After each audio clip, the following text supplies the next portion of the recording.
The outdoor wedding reception glowed like something lifted from a magazine spread. String lights were draped between towering oak trees, their warm bulbs swaying gently in the late afternoon breeze. Sunlight filtered through leaves just beginning to turn, casting golden shadows across manicured lawns that had never known neglect.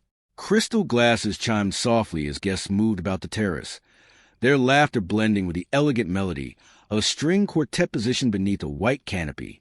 Designer gowns brushed against tailored suits, and the air smelled faintly of champagne, roses, and privilege.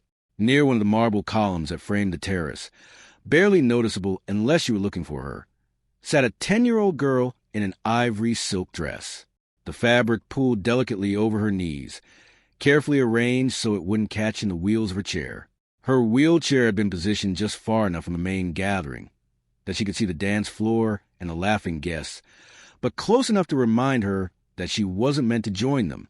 No one noticed her watching. She watched her mother glide through the crowd, smiling effortlessly as she spoke with the city's elite. Politicians, investors, executives whose names carried weight. Her mother's posture was perfect, her laughter measured, her attention divided between conversations that promised future gain. From her seat in the shadows, the girl observed it all quietly, her hands folded neatly in her lap, her expression carefully neutral. Then a man in a worn dress, shirt paused. He had been passing through the terrace with a plate balanced awkwardly in one hand when something made him stop.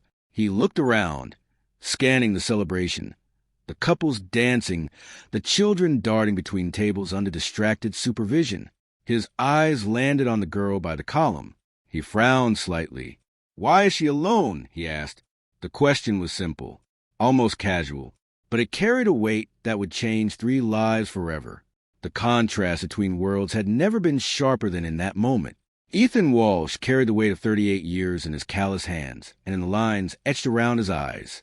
Each mark told a story of late nights repairing electrical systems in office buildings long after the executives had gone home, of early mornings packing lunches and tying shoelaces, of a life built on responsibility rather than opportunity.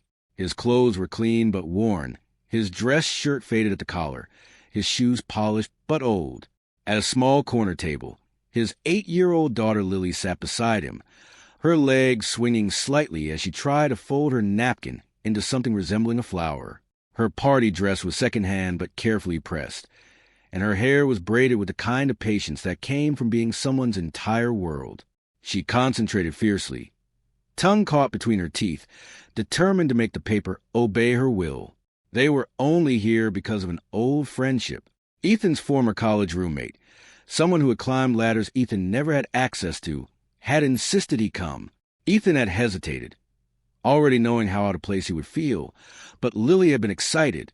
She had never been to a wedding like this. Ethan watched his daughter's eyes widen at the towering ice sculpture carved into the shape of swans, at the servers gliding past with silver trays, at the world of quiet luxury unfolding before her. She took it all in with wonder, unaware that this was a life she could glimpse but would never inherit. The knowledge sat heavy in Ethan's chest, like stones. Across the reception, Vivian Roth moved through the crowd with practiced ease. At 35, she was everything the business magazine celebrated: brilliant, composed, strikingly beautiful, and ruthlessly efficient when necessary.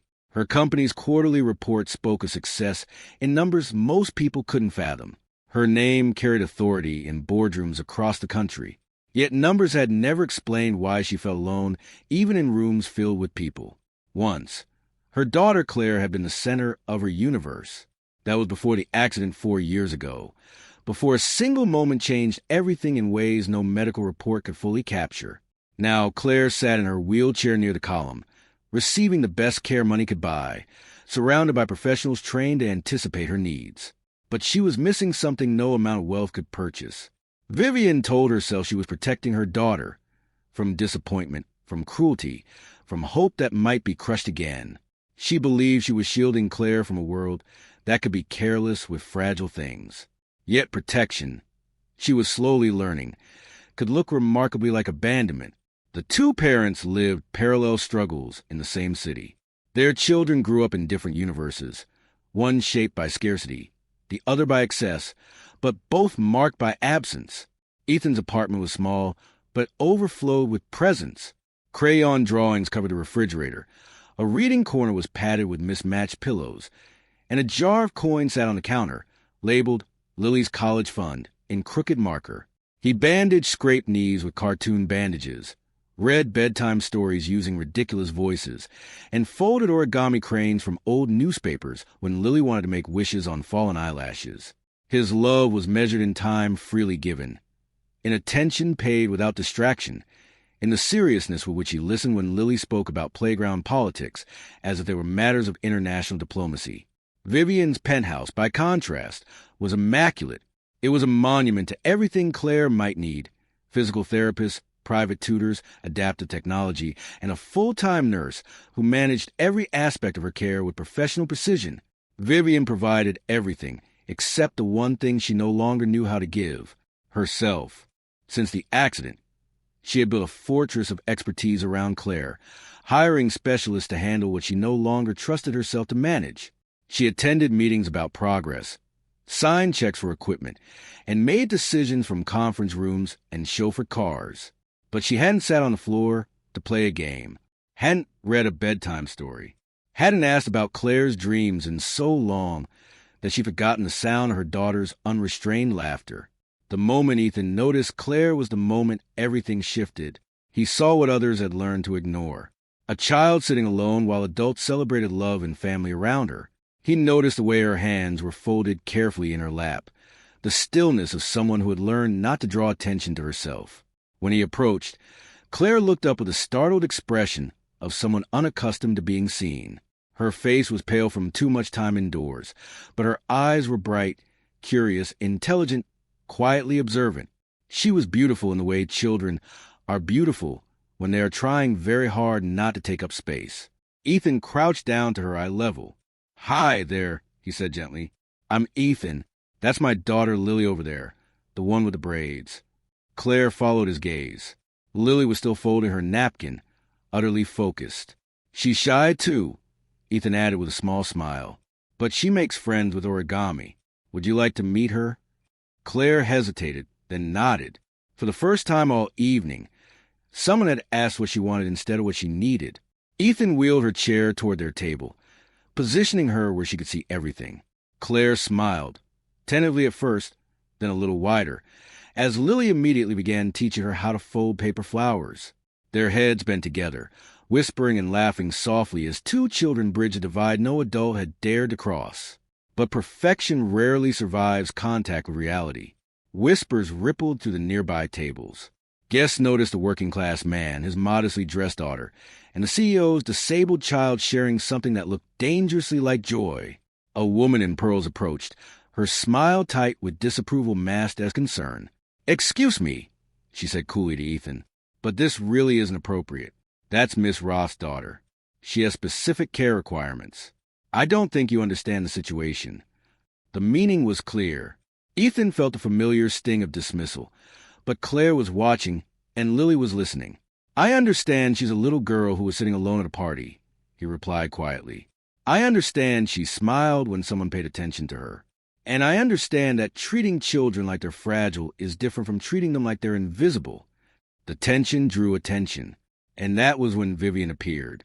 She took in the scene in seconds, her daughter smiling, paper flowers scattered across the table, a stranger accomplishing what she hadn't managed in months. Relief collided with panic. "I need to take Claire now," Vivian said sharply. This wasn't part of her schedule. She reached for the wheelchair. Ethan stood slowly. "My daughter doesn't need your pity," Vivian continued, her voice cold. "And she doesn't need a handyman lecturing me about parenting." The silence that followed was brutal. Lily's face crumpled. Claire's smile vanished as if someone had turned off a light. Ethan knelt one last time. "It was really nice meeting you," he said to Claire. "Thank you for teaching me about paper flowers." Then he took Lily's hand and walked away. Claire watched him leave with an expression Vivian had never seen before. The look of a child who had been given something precious, only to have it taken away. And Vivian, standing in the echo of her own words, felt something tighten in her chest that success had never prepared her to name. The days after the wedding unfolded with a silence that felt heavier than the quiet Vivian and Claire had grown used to. It wasn't the efficient, orderly calm of scheduled therapy sessions and private lessons. It was something deeper, an absence that echoed.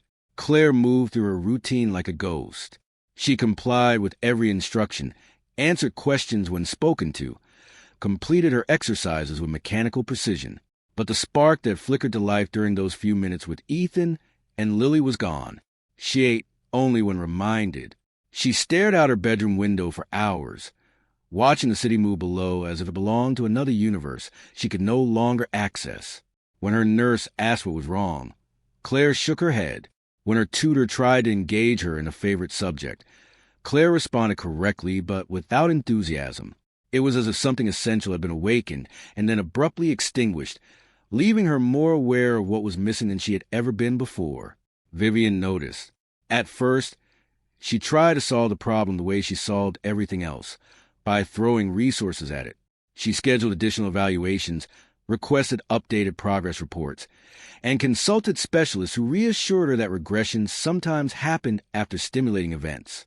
Their explanations were logical, clinical, safe. But none of them explained why Vivian couldn't stop hearing her daughter's brief laugh from the wedding, why she kept seeing the way Claire's face had lit up while folding paper flowers, why she found herself replaying security footage late at night, watching a stranger kneel to her daughter's level and ask a simple question no one else had thought to ask. The footage was devastating in its simplicity. It showed a child who had been starving for ordinary human connection, and a mother who had mistaken distance for protection. One night, unable to sleep, Vivian stood outside Claire's bedroom door. Inside, the night nurse spoke softly while adjusting the blankets. Claire's voice drifted into the hallway, quiet but clear. "He saw me," Claire said. Vivian froze. "Not my wheelchair, not my problems. Just me," Claire continued. "He asked what I wanted, not what I needed." The nurse murmured something sympathetic, but Claire kept going. "Mom never asks what I want anymore. She just makes sure I have what I'm supposed to have. But I don't know what I want because nobody ever asks." Vivian pressed her back against the wall, her hand flying to her mouth to keep from making a sound. The words landed like a physical blow. She had spent 4 years managing Claire's disability with ruthless efficiency, and in doing so, she had neglected Claire's humanity. That night, something inside Vivian broke open. She understood, finally, that she had been hiding behind experts because she was terrified of failing again, of saying the wrong thing, of not being enough. She had built walls of professionalism to protect herself from guilt, but those walls had also kept her from her daughter. By morning, the decision was unavoidable. She would find Ethan Walsh, not to defend herself, not to explain, but to understand. The drive took her through neighborhoods she had only ever seen from overpasses. Houses sat close together. Children's bikes leaned against chain-link fences. Laundry hung on lines instead of disappearing into machines operated by staff. She felt conspicuous in her luxury sedan, aware of how her presence marked her as an outsider.